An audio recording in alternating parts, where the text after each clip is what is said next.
नमस्कार साथियों, स्वागत है आपका अपना चैनल आनंद ऑनलाइन क्लासेज में। तो प्यारे साथियों, आज फिजिक्स का तीसरा क्लास होगा।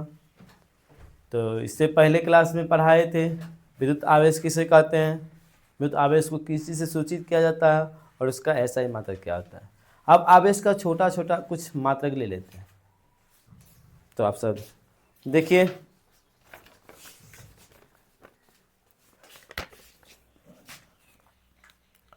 अगला है आपका 1 मिली कूलम बराबर कितना होता है। 1 मिली कूलम, 1 मिली कूलम बराबर 10 के पावर -3 कूलम। अगला आपका है 1 micro coulomb, 1 micro coulomb. Micro को म्यू द्वारा सूचित किया जाता है, मिली को एम लिखते हैं। 10 के power -6 coulomb. 1 nano coulomb, 1 nano coulomb, nano के एन लिखते हैं। 10 के power -9 coulomb. 1 pico coulomb, 1 pico coulomb बराबर, पिको को पी द्वारा सूचित किया जाता है, 10 के पावर -12 होता है आपका कूलम। अब देखिए विद्युत आवेश का सीजीएस में क्या होता है आपका, विद्युत आवेश का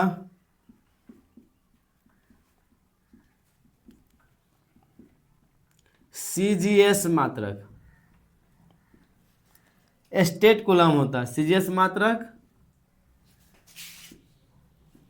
स्टेट कूलम, इसी को कहते हैं या कह सकते हैं फ्रैंकलिन भी कहते हैं, फ्रैंकलिन। तो विद्युत आवेश का सीजीएस मात्रक क्या होता है, स्टेट कूलम या फ्रैंकलिन होता है।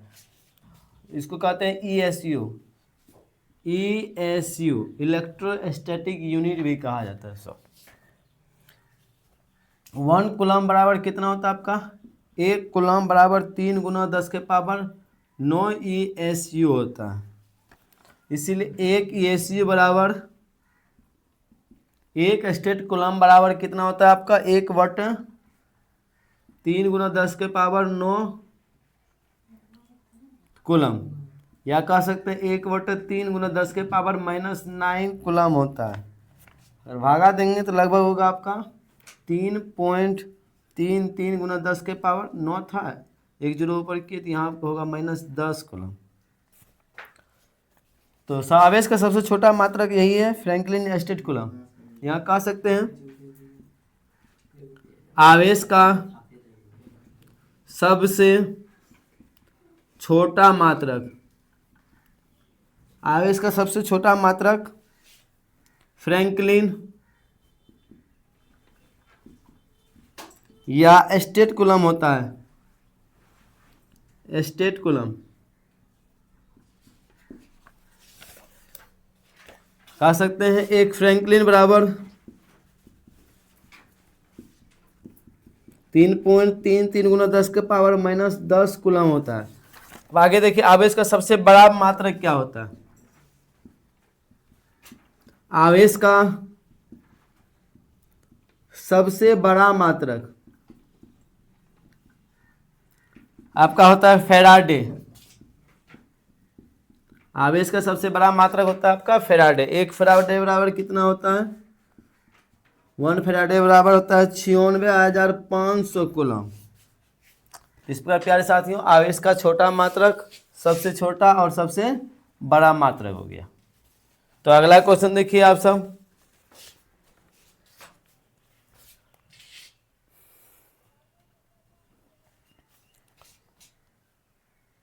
अगला आपका है विद्युत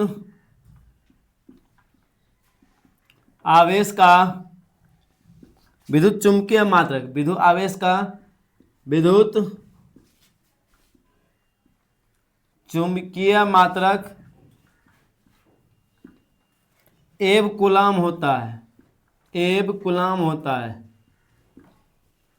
एब कूलम होता है। 1 एब कूलम बराबर, 1 एब कूलम बराबर आपका होता है 10 कूलम के बराबर। 1 एव कूलम बराबर 10 कूलम। 1/10 एव कूलम बराबर 1 कूलम होता है आपका। कह सकते हैं 1 कूलम बराबर 1/10 एव कूलम, या 1/10 एव कूलम बराबर 1 कूलम।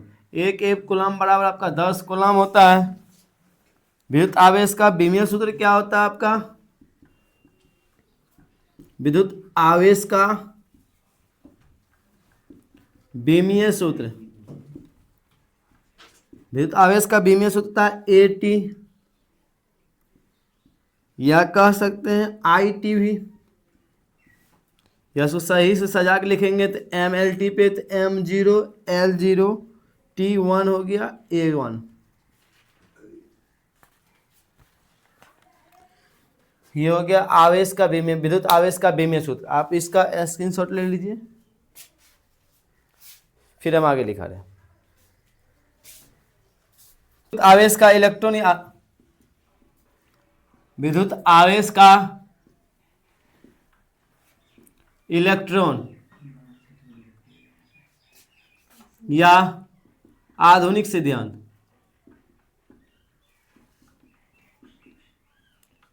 विद्युत आवेश का इलेक्ट्रॉन या आधुनिक सिद्धांत क्या होता है? यहां देखिए, इसमें कहा गया है पदार्थ अत्यंत सूक्ष्म कणों से मिलकर बना होता है। पदार्थ अत्यंत सूक्ष्म कणों से मिलकर बना होता है, जिसे क्या कहते हैं? जिसे परमाणु कहते हैं, जिसे परमाणु कहते हैं। पदार्थ अत्यंत सूक्ष्म कणों से बना होता है, जिसे क्या कहते हैं? परमाणु। अब परमाणु क्या होता है? फिर नाभिक देखिए आप सब, नाभिक किसे कहेंगे? वह स्थान जहां परमाणु का समस्त द्रव्यमान निहित होता है, उसे नाभिक कहते हैं।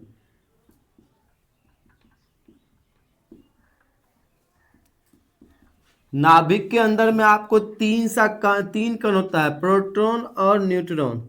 इलेक्ट्रॉन इसके चारों तरफ क्या करते हैं? चक्कर लगाते रहते हैं। नाभिक के अंदर में आपका क्या होता है? 2 कण होते हैं, प्रोटॉन और न्यूट्रॉन। तो देखिए परमाणु कितने कण से मिलकर बना हुआ है? तो परमाणु 3 कण से मिलकर बना होता है। परमाणु मुख्यतः 3 मौलिक कणों से मिलकर बना होता है। परमाणु मुख्यतः 3 मौलिक कणों से मिलकर बना होता है। पहला आपका होता है इलेक्ट्रॉन, ये आपका कैसा कण है? ऋण आवेशित, ऋण आवेशित। दूसरा है आपका प्रोटॉन, इलेक्ट्रॉन प्रोटॉन, ये आपका है धनावेशित कण, धन आवेशित कण। तो इलेक्ट्रॉन ये आपका ऋण आवेशित कण है। इस पे आवेश कितना होता है? -1.6 × 10⁻⁻19 कूलम होता है। और इसका द्रव्यमान कितना होता है? me, द्रव्यमान होता है आपका 9.1 × 10⁻31 kg होता है। इसका द्रव्यमान कितना होता है? 9.1 × 10⁻31 kg। प्रोटॉन आपका धन आवेशित कण है, इस पे आवेश कितना होता है? +1.6 × 10⁻⁻19 कूलम। और इसमें इसका द्रव्यमान कितना होता है आपका? 1.67 × 10⁻⁻27 kg होता है आपका। जिसका द्रव्यमान होता है 1.67 × 10⁻⁻27 कण। जब भी कोई वस्तु धन आवेशित या ऋण आवेशित होगा तो उसमें से इलेक्ट्रॉन ही हस्तांतरण होता है। तब पहले कोई भी वस्तु उदासीन में होता है। चलिए आगे देखिए, इलेक्ट्रॉन प्रोटॉन हो गया। तीसरा कण आप सब देखिए, तीसरा होता है आपका न्यूट्रॉन। न्यूट्रॉन ये आपका अनावेशित कण है, अनावेशित कण। इस पे आवेश नहीं रहता है, आवेश कह सकते हैं, इस पे कितना रहता है आपका, शून्य कह सकते हैं। और इसका द्रव्यमान होता है, द्रव्यमान इसका कितना होता है 1.67 गुना 10 के पावर -27 kg। देखिए हम आपको बता दिए हैं प्रोटॉन और न्यूट्रॉन नहीं हटता है, तो इसका द्रव्यमान से कोई मतलब, हमको इलेक्ट्रॉन यहाँ ट्रांसफर होता है। अगर कोई वस्तु से इलेक्ट्रॉन हटा है तो उसमें इतना केजी की कमी होगा और इतना आवेश की कमी होगा। कोई वस्तु पे अगर इलेक्ट्रॉन आया है तो उस पर इतना केजी का वृद्धि होगा और इतना आवेश का भी वृद्धि होगा प्यारे साथियों। तो ये आपको हो गया इलेक्ट्रॉन, प्रोटॉन और न्यूट्रॉन। तो कह सकते हैं कुछ पॉइंट में, इलेक्ट्रॉन नाभिक के चारों ओर एक वृत्ताकार पथ पे क्या कर रहे हैं, चक्कर लगा रहे हैं। तो इलेक्ट्रॉन नाभिक के चारों ओर एक वृत्ताकार पथ पर चक्कर लगाते हैं, चक्कर लगाते हैं। और नाभिक की त्रिज्या कितना होता है आपका, नाभिक की त्रिज्या, नाभिक की त्रिज्या की कोटि 10 के पावर -15 मीटर होता है।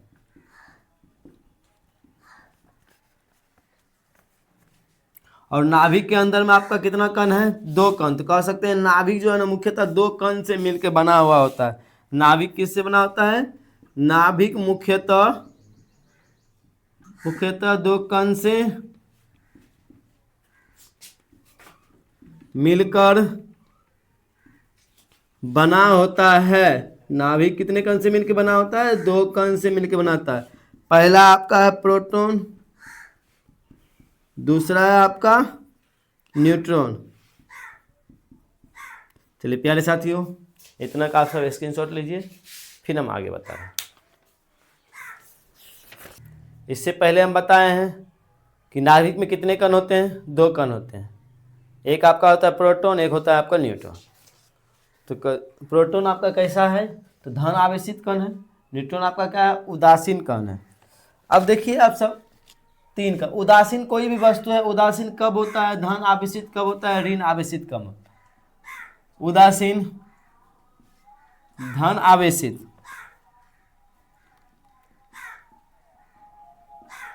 और ऋण आवेशित, ऋणावेशित। तो प्यारे साथियों कोई धन आवेशित, ऋण आवेशित और उदासीन कैसे होता है। अगर मान लीजिए जिस तत्व में या जिस पदार्थ में या जिस परमाणु में भी कह सकते हैं इलेक्ट्रॉन और प्रोटॉन दोनों बराबर होंगे, वे सब आपके उदासीन कण होंगे। जिसमें इलेक्ट्रॉन और प्रोटॉन बराबर होंगे वे क्या होंगे, उदासीन कण होंगे। आपका धन आवेशित कण क्या हो, किसको कहेंगे,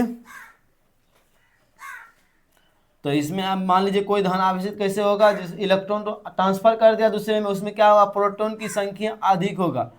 यानी कह सकते हैं प्रोटॉन अधिक और इलेक्ट्रॉन कम हो, वो आपका क्या हो गया, धन आवेशित कण। ऋण आवेशित कण कौन सा होगा, जिसमें इलेक्ट्रॉन की संख्या अधिक और प्रोटॉन की संख्या कम हो, उसको क्या कहेंगे, ऋण आवेशित कण। इसमें आपका इलेक्ट्रॉन क्या है, अधिक है, अधिक इलेक्ट्रॉन आपका कम है, प्रोटॉन आपका अधिक है, इलेक्ट्रॉन आपका क्या है, कम है। इसमें आपका इलेक्ट्रॉन अधिक है, प्रोटॉन आपका कम है। इसमें दोनों बराबर है, इलेक्ट्रॉन बराबर प्रोटॉन, ये दोनों इसमें क्या है आपका बराबर ही है। तो देखिए अब यदि किसी परमाणु में प्रोटॉन की संख्या इलेक्ट्रॉन की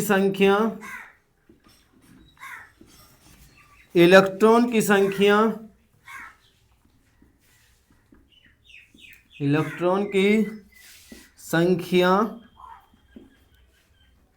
के बराबर हो, तो वे परमाणु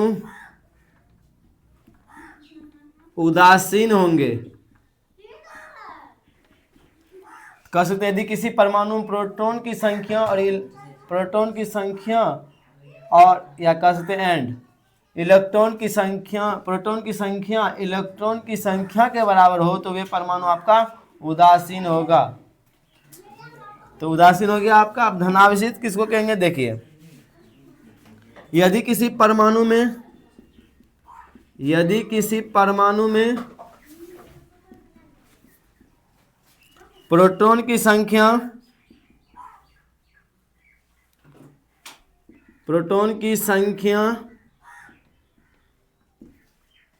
इलेक्ट्रॉन की संख्या से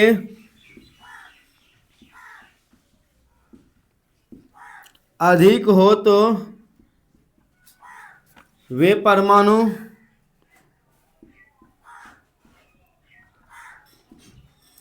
धनावेशित हो जाएंगे।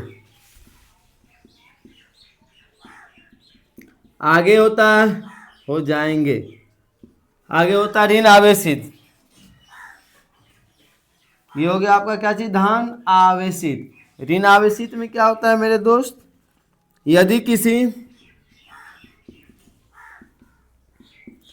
किसी परमाणु में इलेक्ट्रॉन की संख्या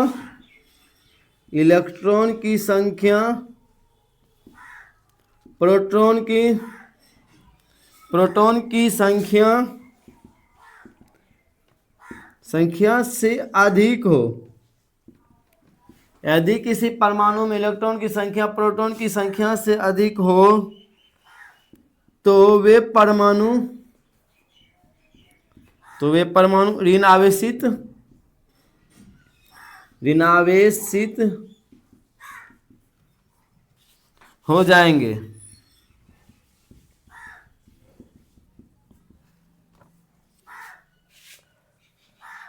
तो क्या हो जाएंगे आपका, ऋण आवेशित। तो कह सकते हैं किसी वस्तु को आवेशित होने के लिए कौन जिम्मेवार है, तो हर जगह आपका देखिए हम अभी तुरंत बताए थे आपको, प्रोटॉन और न्यूट्रॉन आपका नाभिक में होता है, इलेक्ट्रॉन चारों तरफ होता है। अगर स्थानांतरण होगा तो किसका होगा, इलेक्ट्रॉन का होगा। किसका होगा, इलेक्ट्रॉन का होगा। तो कह सकते हैं किसी वस्तु को आवेशित करने के लिए कौन जिम्मेवार है आपका, तो इलेक्ट्रॉन जिम्मेवार है। तो देखिए यहाँ पे नोट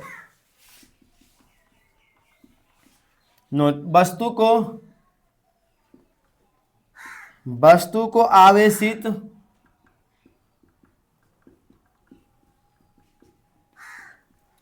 होने के लिए इलेक्ट्रॉन जिम्मेवार है। इलेक्ट्रॉन जिम्मेवार है, ना कि प्रोटॉन।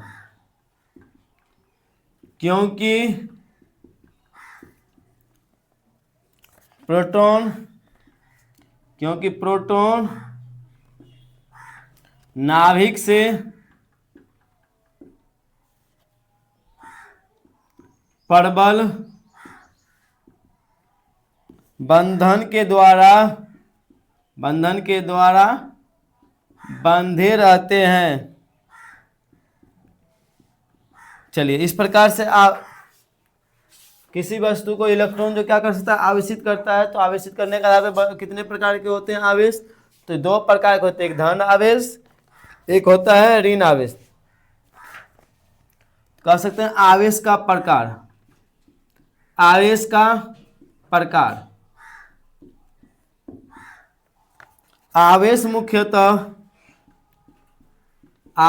मुख्यतः दो प्रकार के होते हैं। एक आपका होता है धनावेश या धनात्मक आवेश ही कह सकते हैं, धनात्मक आवेश। दूसरा आपका होता है ऋण आवेश, ऋणावेश, या इसे क्या कहते हैं, ऋणात्मक आवेश। चलिए आप सब स्क्रीनशॉट ले लीजिए, फिर हम आगे लिखाते हैं।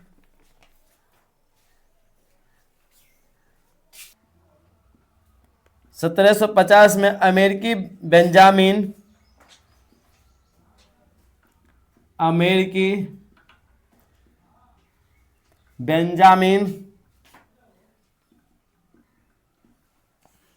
फ्रैंकलिन, अमेरिकी वैज्ञानिक कौन थे, बेंजामिन फ्रैंकलिन, आवेश का नाम धनात्मक और ऋणात्मक रखा। वैज्ञानिक बेंजामिन फ्रैंकलिन, अमेरिकी वैज्ञानिक बेंजामिन फ्रैंकलिन कचाव आवेश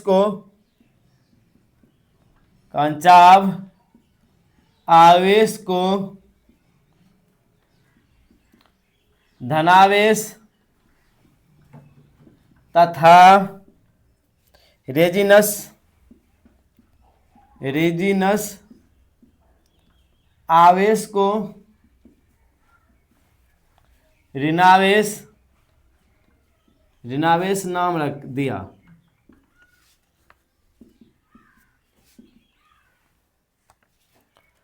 तो कह सकते हैं आगे 1750 में अमेरिकी वैज्ञानिक कौन थे, बेंजामिन फ्रैंकलिन, आवेश का नाम धनात्मक और ऋणात्मक रखा था। तो अमेरिकी वैज्ञानिक बेंजामिन फ्रैंकलिन कचाव आवेश को धनावेश तथा रेजिनेंस आवेश को ऋणावेश नाम दिए थे। अब देखिए धनात्मक आवेश किसे कहते हैं। पहला आपका धनात्मक आवेश या कह सकते हैं धनावेश, यदि किसी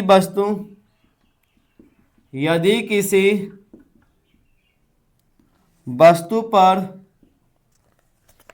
प्रोटॉन की संख्या इलेक्ट्रॉन की संख्या इलेक्ट्रॉन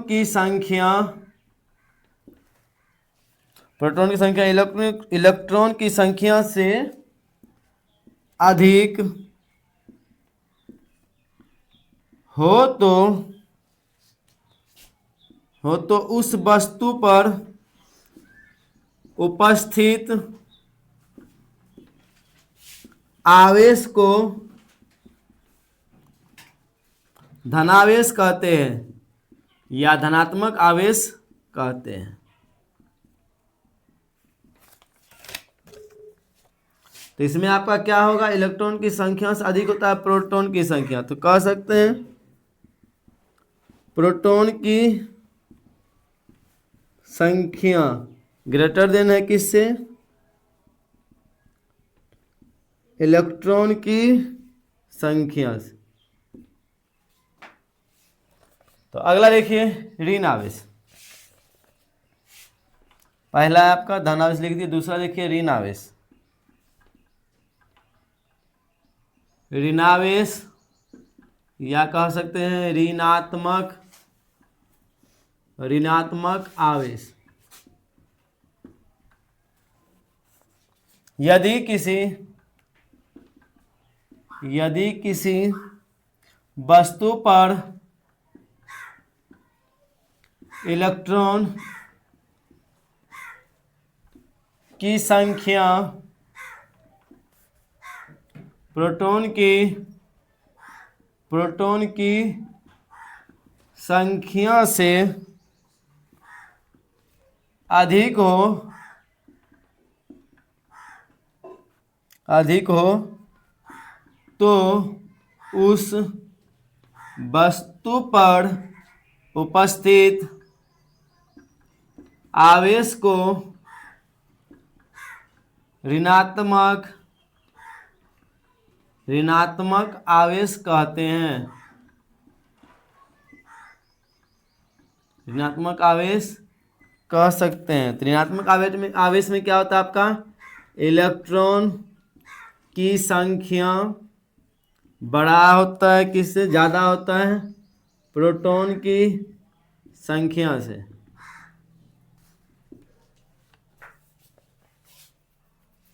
तो आप सब इसका स्क्रीनशॉट ले लीजिए, फिर आगे हम अगला दिखा दें।